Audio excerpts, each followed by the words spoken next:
So now I'd like to invite Rob, Sean, Ria, John, and Tim to the stage, please. We're going to carry on this conversation about financing hybrids for mines. And it's my pleasure to introduce the chair. Many of you know him, Rob Ledan. Is the CEO and Managing Director of Foventus, a leading consultancy specializing in wind and solar. And Rob was previously head of renewables at Hatch and was instrumental in supporting energy in mines. So we're delighted to have him. And Rob, I know you're very good at keeping time, so if we could aim to take questions at 2:20 and wrap up at 2:30, that would be amazing. So just, yeah. Yes. All right. Welcome, everybody. Pretty excited to do this. It's going to be fun.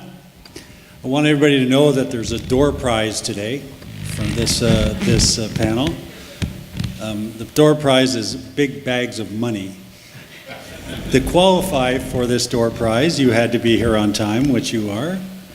The only other thing you have to do is bring a well-structured project with a decent offtake strategy, perhaps a strong equity partner, and God forbid, but a secondary market.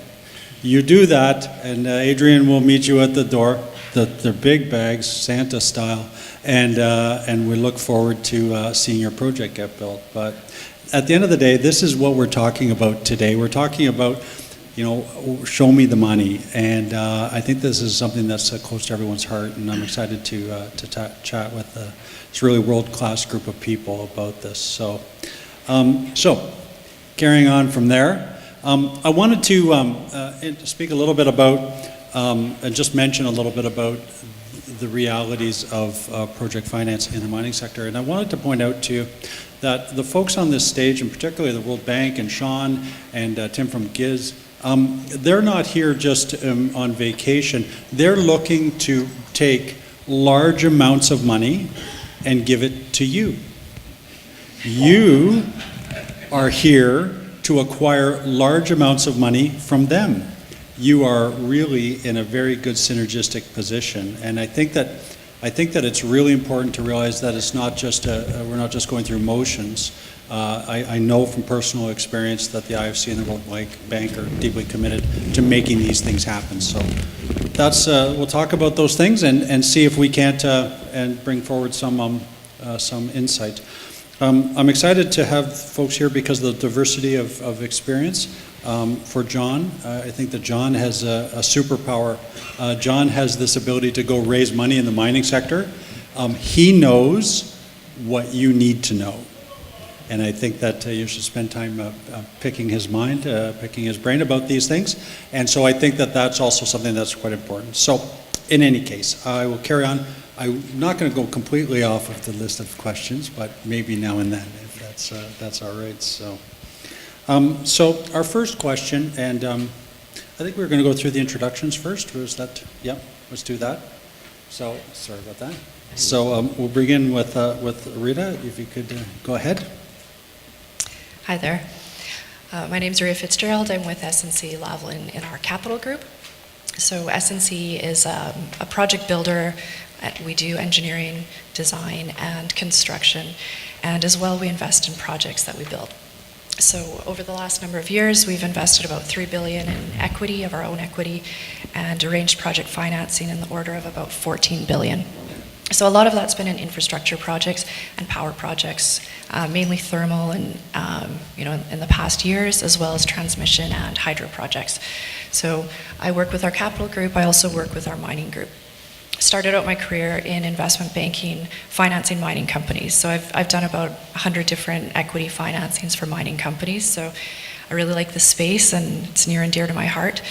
And I'm looking forward to doing more renewable power projects. So that's where I'm coming from. Thank you. And Tim is next, and I'll mention Tim is also in the group of people with big bags of money, and so he's interested in helping you also. So Tim, go ahead. Yes, thank you. My name is Tim Schlesser. I work for Germany's International Cooperation Agency, GIZ. We're active in about 100 countries with about 20,000 staff providing advisory services and project implementation on sustainable development. All of that with an annual turnover of about 2.5 to 3 billion euros.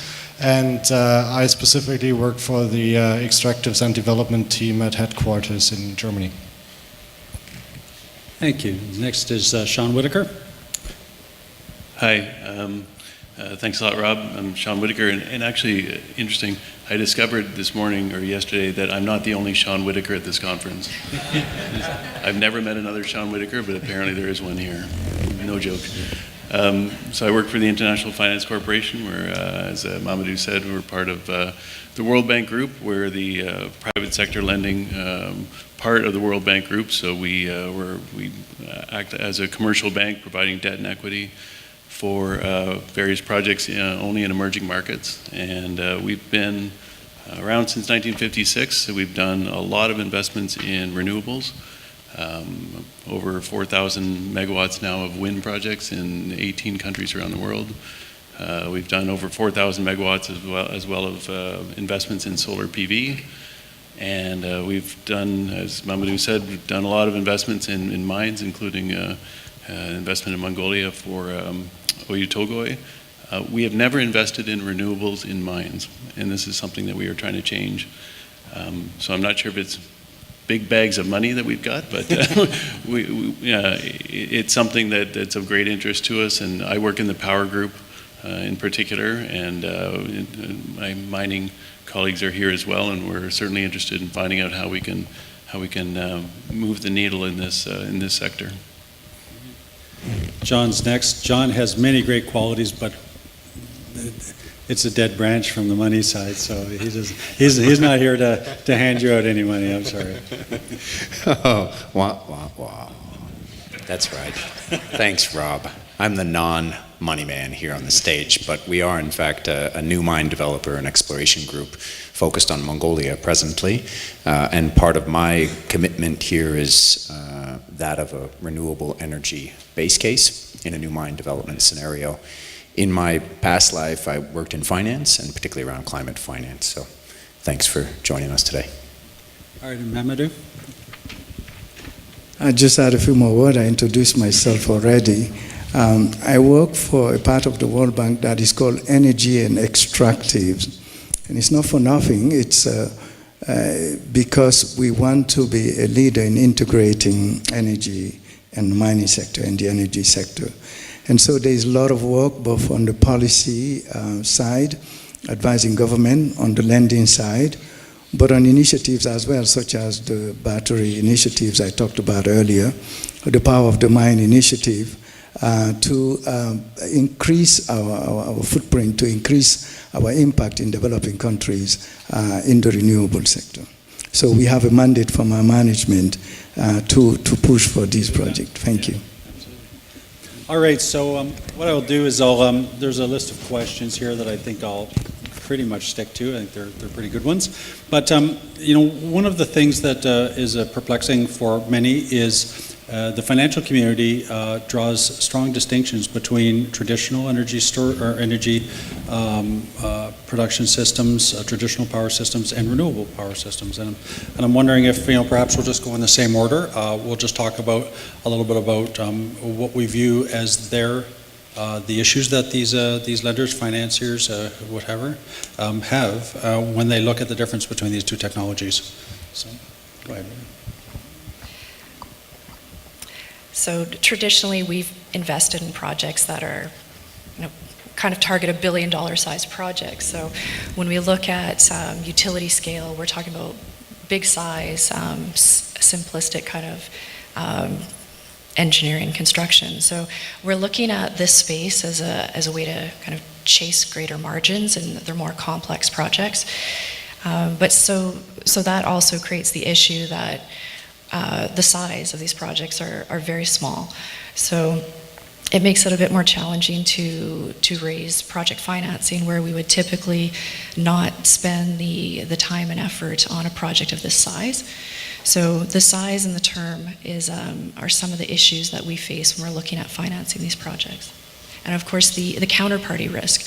So we do, when you look at the large utility scale projects or some of our other investments in public-private partnerships, our counterparty is government. And we're able to leverage them, like 90% debt. So when we look at mining companies, a lot of the pension funds or other investors of infrastructure projects, they don't quite understand mining. So mining is very unique and very risk intensive compared to other sectors. So the counterparty risk comes up as a big concern. And the short term and the small size of the financing. So you put in a similar amount of effort for a financing, whether it's 20 million or 50 million, and when you get up to the 100, 150 million, do your project financing, it takes time, it takes a lot of resources, and there's a lot of upfront costs. So it's definitely two different areas that we're talking about. This is very niche and specialized financing. Maybe a quick comment on this, maybe coming a bit from the political side of things. What we see is that it's getting increasingly more difficult to get financing for fossil fuel-based projects because of political guidance that we get and that we are relying on when it comes to investing with public funds. So one of the opportunities that, of course, remains in still being active in that field is going into hybrid systems, because once you can demonstrate that you have a carbon emission savings component in there, the guidelines still allow to go into financing these energy options. And that's something that is not only true for the bilateral side of financing that I somewhat represent, or what single countries are doing with regard to support to various financing facilities, but that increasingly also comes true for the position of the governments with regard to the multilateral financing institutions and when they sign off on investments. So I think that is something to look for when it comes to that side. Yeah, I mean, I can say that we've been, IFC's been doing, investments in renewables for a long time. And we've figured out what we like and what's bankable and what's not. And one of the big difficulties we have in a way is always reinventing the wheel. Every time there's a new project that comes up and there's a new PPA or a new government support agreement or just, some structure that, and it's like they've started from scratch and we know what works, and so why? And Scaling Solar, the program that Mamadou mentioned, is one World Bank group project. It was really born out of a frustration of seeing all these different procurement mechanisms in different documents when we knew it was bankable. So we kind of came out and said, look, we'll engage with you as a country. Here's a bunch of documents that are bankable. Run a tender. We'll run the tender for you. Run them on this and see what results you get. And the results have been fantastic.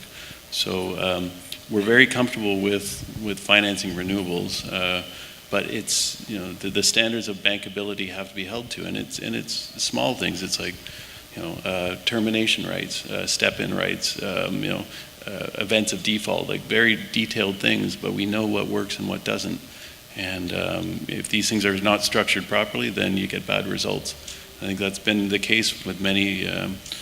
A number of companies, a number of mines have gone out and said, we want to get bids for IPPs, but then they structure it in a way that's not bankable, and it's hard for us to finance. It's hard for IPPs to come in and bid on them, and then they get high prices or shaky bids, and they go, well, why are these poor bids? Well, the bids that you get are only as good as the signals that you provide at the start. So it's really a function of how bankable the documents are. Just to touch on Tim's point, is this still working yet?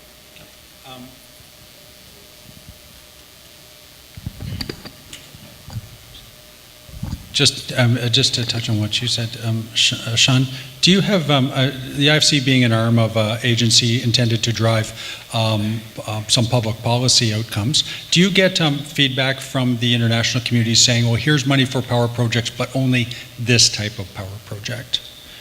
Is there an objective that's, an alignment, that there's an expectation? Yeah. I mean, because you can kind of have your cake and eat it too, right? Mm-hmm.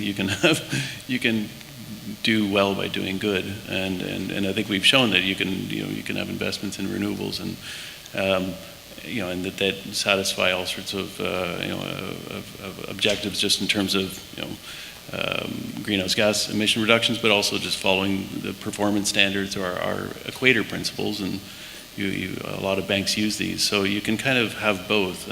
So yeah, they are demanding on us, and we issue bonds and green bonds and the like, and those are all tied in with having projects that meet certain criteria. But yeah, it's we're comfortable with it, and the financing community is comfortable with the standards that we follow. So. Yep. All right, thank you. So, John, maybe in answering this question, you could tell a little bit about your experiences too. I mean, you've confronted raising capital in a new mining operation for both thermal and renewable type assets, and so you have some unique perspective on that. And what's your experience been on people's perception of that? It was perhaps already mentioned, but the quality of equity investors and the ownership of the energy concept put forward that exists amongst your equity parties, your owners team at the table, is an important focus that took a lot of time to develop initially. Creating a base case of renewables wasn't obvious, and probably isn't obvious to many in the room, where 24/7 continuous power requirement is critical to your future cash flows. A lot of the discussion on finance is, at the end of the day, about risk, these relationships take time to develop, and I think of it as a bit of a push and pull. So, I mean, we were fortunate to be at this game now, where some of the development finance institutions are saying, well, what's your energy strategy? What's your greenhouse gas emissions footprint, and so on? That certainly wasn't the case even just 5-10 years ago, I feel. But the discussions with the lenders, they don't start at the definitive feasibility study finance stage. They're starting already at exploration, at least in our experience, having been at the exploration game for a long time and now transitioning to new mine development. So I see a lot of interest there, but and even more interest from the lender side than perhaps on the equity investor side. And so I think sort of evangelizing our pool of funds and equity investors has been the most sort of labor intensive and priority that I've faced. Has the addition of renewables in your prospectus, as you look at the 41410, that's the right one? In any case, the disclosures that occur when you're going through describing the financing and the prospectus for the mine, does the addition of that, does it enhance that? Does it differentiate that investment opportunity when you take it to the market for a developing mine that's still at an exploratory stage? Well, I mean, I think I'm actively proving that concept right now with the new mine plan under planning in Mongolia. So, to be continued. Hopefully we'll have the outcome of that to share. But yes, anecdotally initially, and certainly through our equity raises, that's been a salient point in de-risking the project, both in terms of our energy security as well as our future and current stakeholder support. All right. So, Mamadou, I mean, people come to you and they say, I need to build a copper mine, it's 240 megawatts, I need to build a great big coal plant to go with it, right? And those come up, those situations come up. And so when you go forward to talk about these things in the context of comparing that to renewables, what are some of the challenges that occur within the World Bank, the discussions that occur? When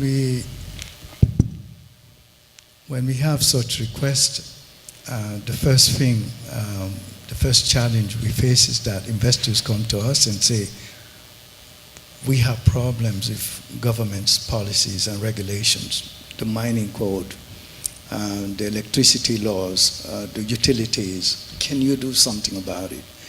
And since we are part of the World Bank that is mandated to do something like that, so we engage the country to provide some advice, technical assistance, We use some sticks and carrots because we say, obviously, if you're interested in development, we are able to provide you this concessional loan at incredibly low prices, and you can undertake this, and that will boost the sector.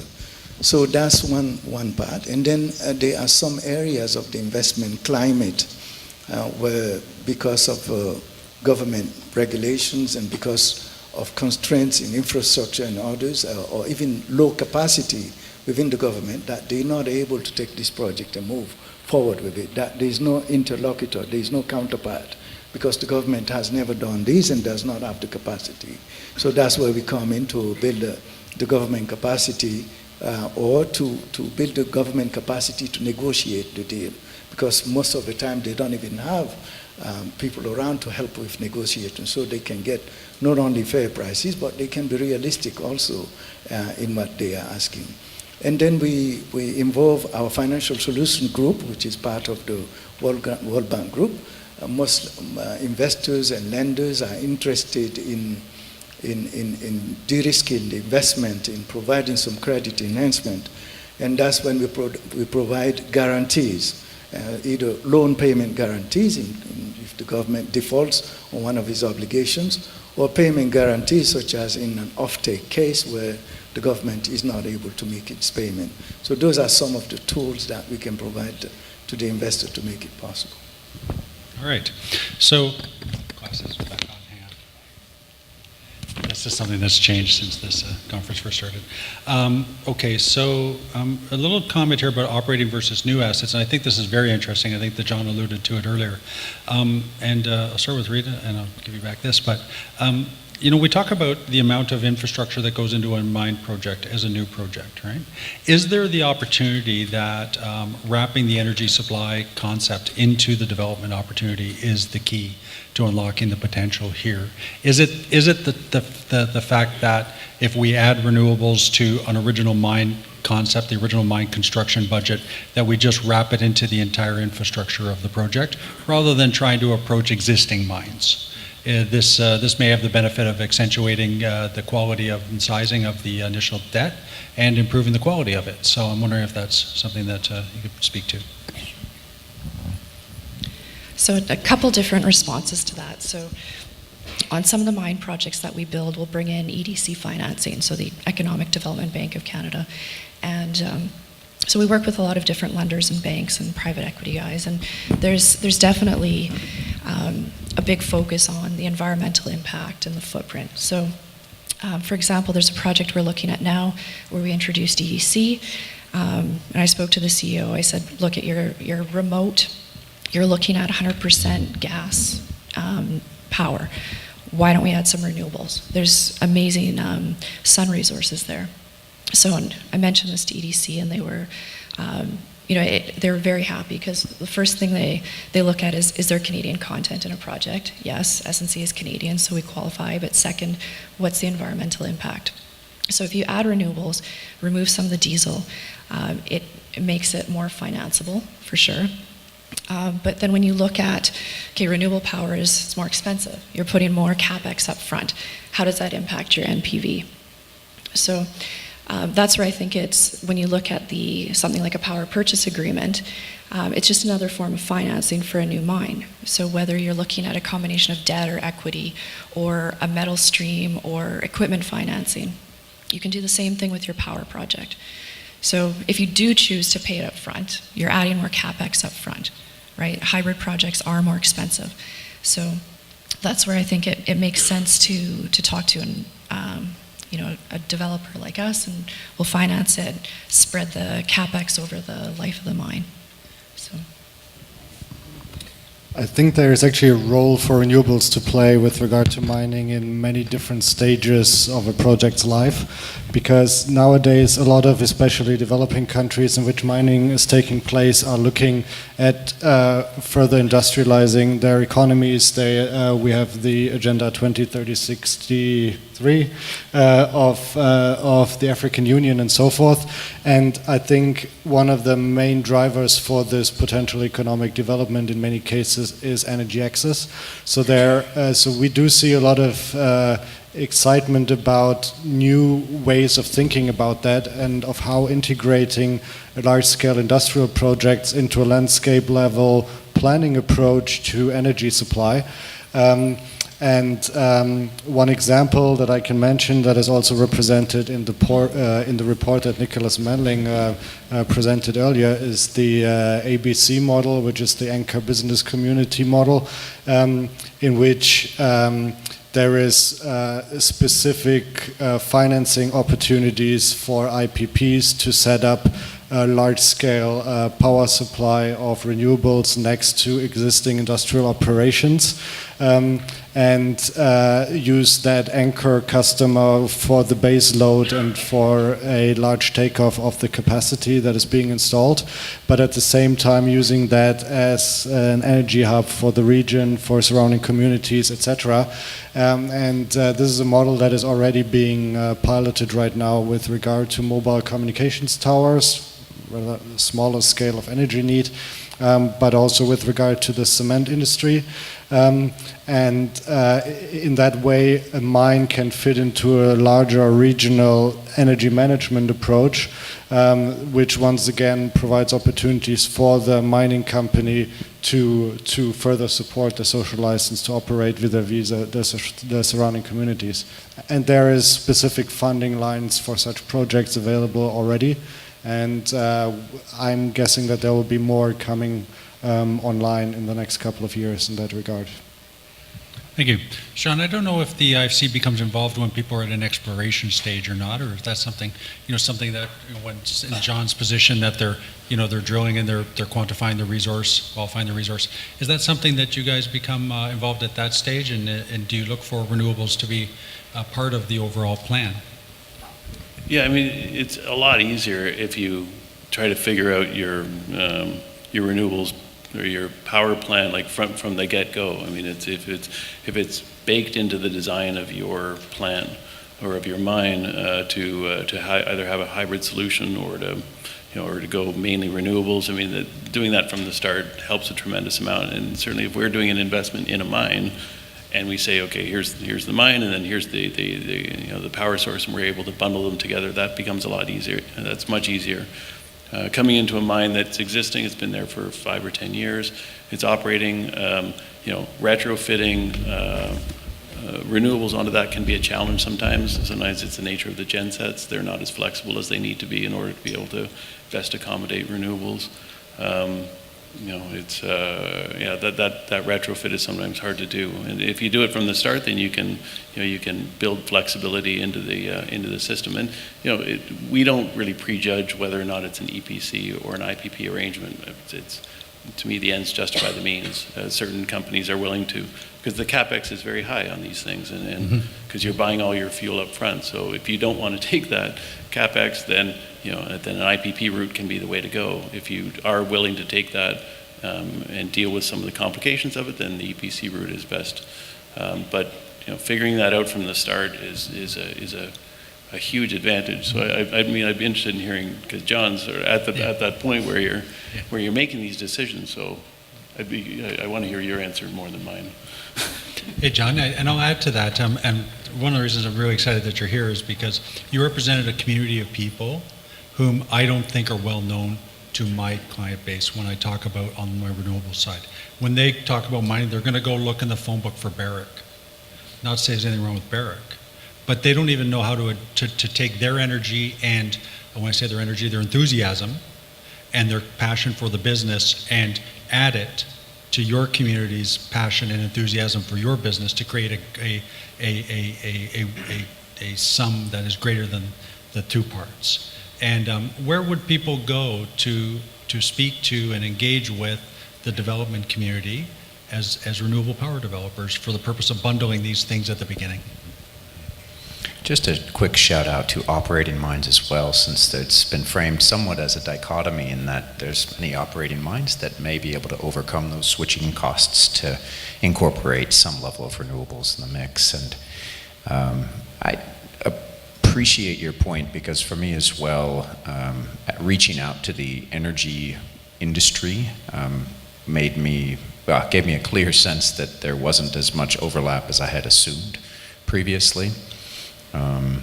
There's probably no obvious clearinghouse for accessing all of our new mine developer colleagues and friends.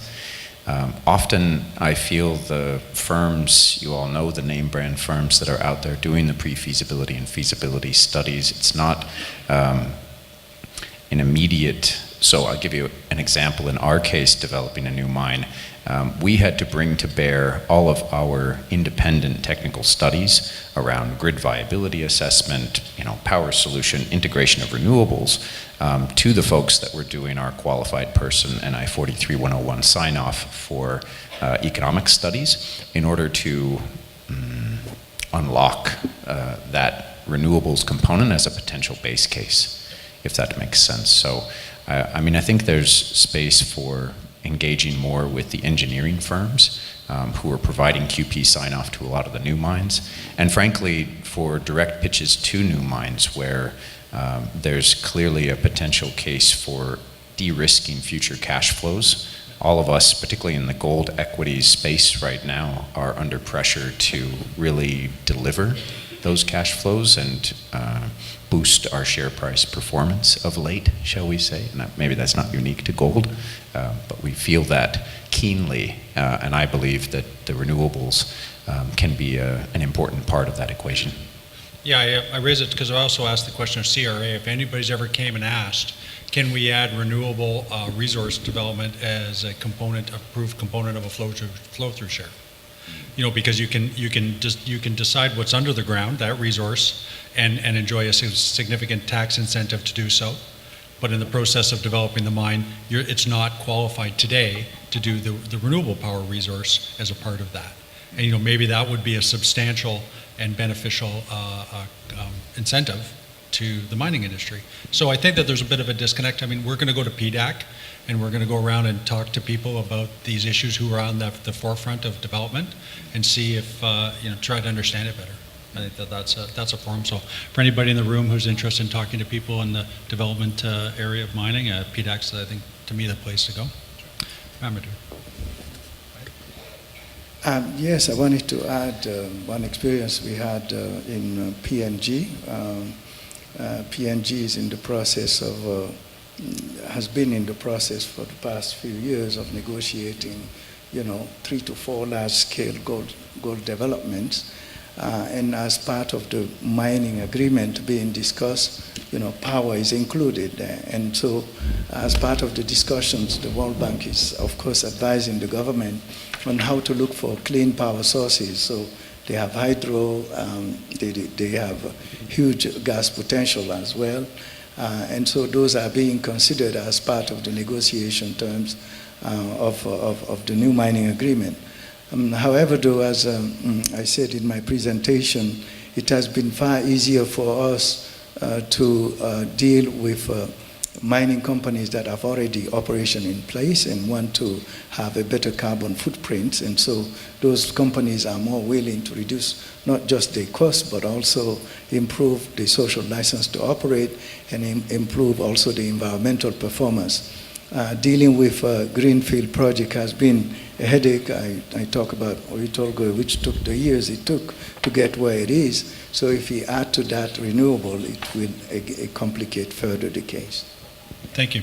So based on Adrian's very strict guidance on timing, we're going to do one more question and then go through everyone.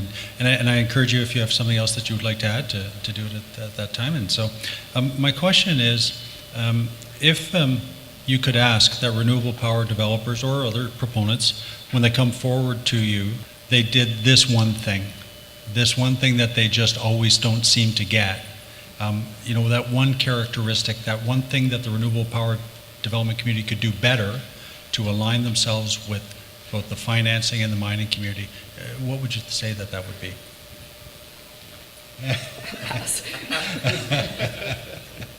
Go ahead. I guess I would just iterate a point that was made earlier before. The one thing where the mining community has extreme wealth of experience and the energy community not necessarily so much, especially renewable energies, is social license to operate.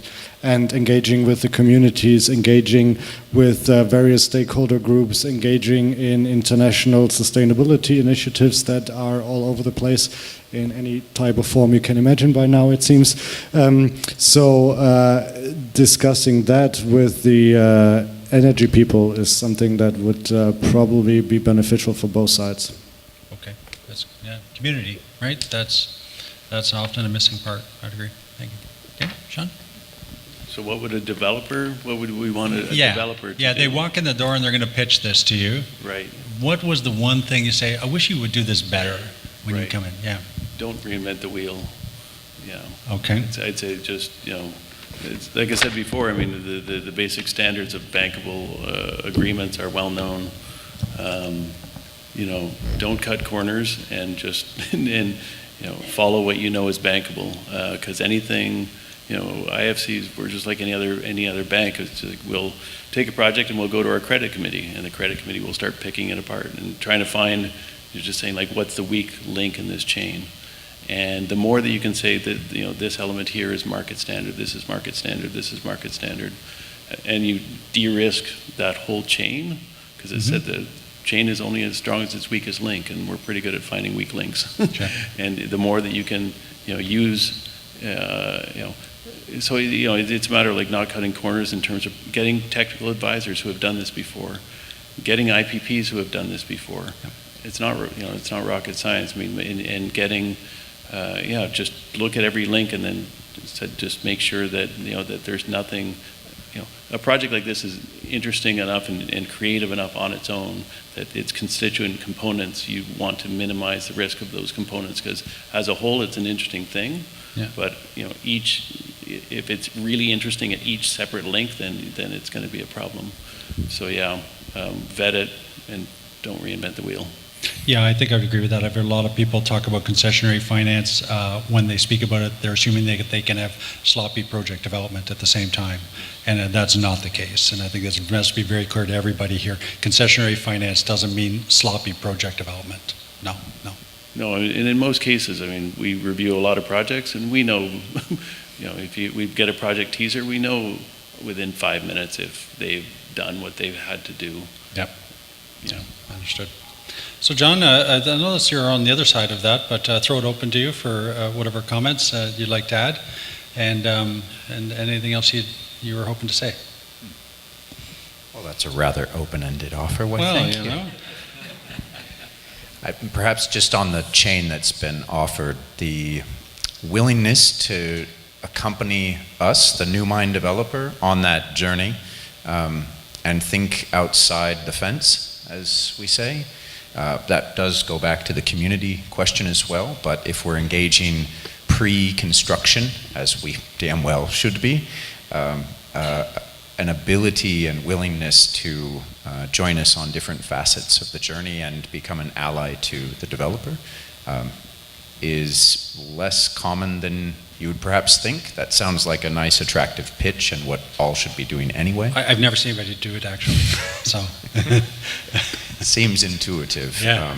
The concept of partnership, which obvious excellence towards bankability and engagement on the community side. But I think of community as our investors, as our government regulators as well. And just this sort of concept of the push and pull, because I think particularly amongst the funds and our retail investors, that if we are, as the management and operations team, putting forward a sound and logical argument for renewables integration, in this case at the mine site, with some ambition, there's a potential push from the lender side, from the project finance side. It's a bit of a virtuous cycle, if you will. And in my experience, it's often the lenders that are bringing this up more so than the owner's team and the mine developers. And so I'm spending a lot of time lately, I feel, amongst sort of new mine developer, existing mine groups to assess projects and weigh those economic and less obviously economic benefits. Thanks. Any closing comments from you? Quick comment is don't look at a project just on commercial terms. Our board is very keen on looking at the broader impact of the project. So even if the project has to be commercially viable, it also has to serve some development benefit. And that's to the benefit of the investor itself, because it's a way of mitigating risk down the road. When the community is involved, the risks are less. So I'll leave it to that. Thank you. All right. So that concludes our questions. There's our side of it. Looking for people with some questions. Adrian, he gets a bag of money. He gets a bag of money. Sean's going to get me that after a long time. Bags of money. Hi, I'm Raziel Zisman. I'm with Whittle Consulting. Can I turn it upside down? What about building a renewable power project and then finding the mine? Because Ria mentioned the scalability. Mines are smaller, shorter term. But if we look at a region, think a bit about Quebec. Quebec has low power and attracts lots of mining development because you know that low power is going to be there. Think about 10, 20 years down the road in this community. So build a very efficient energy unit in an area that is prospective for mining, and then the miners will come and the projects will come, and it will provide a lot more security to the development of the mines.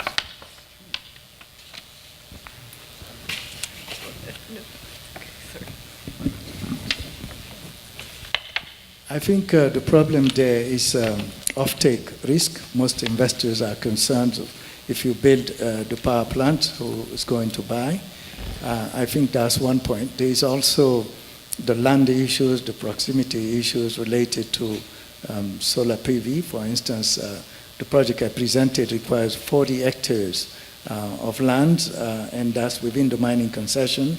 So you are taking land and you don't know who's going to be the buyer. So even though you can make a good case, it is not sure. So offtake risk are very high, and that is in the minds of IPP developers. It's an excellent idea, though. I think that's, we need to build more public infrastructure if we want to have more mining. Go ahead. Thorsten Brockscher, Saventix. My question is especially to Sean and Mamadou on bankability, because we have heard a lot of issues in the last 2 days about lifetime of a mine that may be only 5 years. We have heard today even prices per kilowatt hour out of a solar system of 2 cents. We have heard your request about what is bankable. A 5-year PPA for 2 kilowatt hours for sure will be not bankable. So from this perspective, we are facing a lot of these discussions, especially here in the mining industry, because mines have its lifetime, what is less than the PPAs that we know from Europe with 20 years. And the lifetime of a photovoltaic system is 40 years. So how you as bankers, financiers, seeing the opportunity to sign a PPA with a mine for 5 years, if it's living longer, fine, but if it's only the 5 years, there's still a remaining lifetime of the photovoltaic system of 35 years. Developing countries, bringing energy to the community, bringing energy to commercial and industrial customers. How we would get these projects financed, because in the initial phase, the initial PPA will be not bankable from timing and pricing, but the overall system will be. It's, from my perspective, a little bit like a car dealer who is trying to finance its business with a local bank. They will also not ask him, show your customer contract in 15 years. If you have a proper business case with a proper expectation, you get it financed. And I would like to see inside the solar industry or the renewables in general, especially in the emerging markets, more opportunities to finance business cases instead of a single PPA contract. So you're saying what's the flexibility then to be able to deal with PPAs that are, say, like a 5 or 6 year PPA, and our ability to deal with it? Yeah, it's a good question. Things are, the power market grew up on 20-year PPAs, take or pay. That things are changing awfully quickly. I think, when you vet a project, the first thing you look at is the sponsors. What's the quality of the sponsors, the off-taker, and the entity building it. And after that, then you pry open the financial model. And if the financial model can make sense, then then there's no set time that the PPA has to last. But usually in financing, you've got a 1-year grace period, and you've got a 1 year or 1.5 year tail. So you've automatically knocked 2.5 years off of the life of the thing. If it's a 5-year PPA, then that's a pretty tight time frame in which to make things work. If you're selling power at 5 cents a kilowatt hour, and you can get a good IRR against a base case of 20 cents a kilowatt hour, and you can make that work in 4 years, then that can work, as long as the financial model holds up. Traditionally, it hasn't, and it's been hard because that gap has been, that gap has been too tight. But if you can make it work, then a shorter PPA is certainly possible. But it gets tough. Traditionally, we've been looking at 10-year PPAs are a possibility. Maybe 9. But again, it comes down to first the sponsors. They've got to know what they're doing. They've got to have track record. We got to like the off-taker. We've got to like the mine. And then after that, if the financial model holds water, then anything's possible. I'm just going to comment on that also. I've noticed, certainly in dealing with the IFC and other projects, if there's a secondary market available, then there's a lot of interest in serving that local community secondary market. If there is none, then it's just nowhere to go. And so there's that conundrum where if there's a secondary market, that's because there's a grid interconnection, and therefore the incoming power price typically is lower than in a remote project. So high yielding projects tend to not have secondary markets, and that's a little bit of a conundrum. But Africa particularly, you'll see grid connected projects that are also economical from a renewable power standpoint. So that's an opportunity for secondary market tail risk. And I think that's the point also, secondary market. If you look at the Mali example that I proposed, there's an interconnection project being considered by the World Bank. There's a West Africa power pole, so Mali and Guinea are interconnected. Mali is going to be interconnected with Senegal and Cote d'Ivoire. So the excess power, even after the life of the mine, could be sold into those markets. So it solves some of the limited mine life issue, in that there's a continuous power market. There's a continued need industrial centers that will make use of that power. I also, just as the innovations that occur, I'll just bring one up. I had one client who intended to do Bitcoin mining after, because they were going to use the power to produce a commodity that they could then ship out. And I thought that was an interesting secondary market approach without having it connected to a grid. But in any case, it's a little bit extreme, I don't know. But it's, I thought it was interesting. Thanks.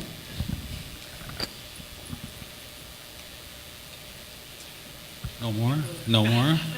Come on. We're really interesting. Don't kick us off. I think we need to sing or provide some other entertainment. You need to give out your bags of money. Thank you very much.